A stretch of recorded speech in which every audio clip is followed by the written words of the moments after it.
Bike dickey भांगी लुटि नेले 1 लाख टंका। नवरंगपुर जिला धोडरा छकरे घटना घटी।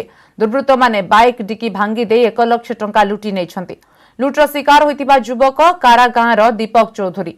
दीपक उमरकोट आंध्र बैंक रु तांको मालिकंक टंका उठाई घर को फेरुथिबा बेले धोडरा ठारे गाड़ी रखी औषध किणिबाकू जायथिले। ए समय टंका लुट होइतिबा प्रत्यक्षदर्शी माने कहिसंती। 4 जण 2टी बाइक रे आसीथिले। 2 जण दुकान रे चॉकलेट किणिबा पई गले आउ 2 जण बाइक डिकी भांगी टंका बाहर कले। डिकी भांगीबा शब्द सुनी पार्टी करिबारु टंका सह लुटेरा फेरार हो जायथिले। नवरंगपुर जिले में गत 1 सप्ताह भितर लुट्र यह हेउछि तृतीय घटना। बारंबार लुट घटना पुलिस रो मुंड व्यथार कारण साजिछि। उमरकोट पुलिस धोडरा गाँव में पहुंची तदंत जारी रखिछंती।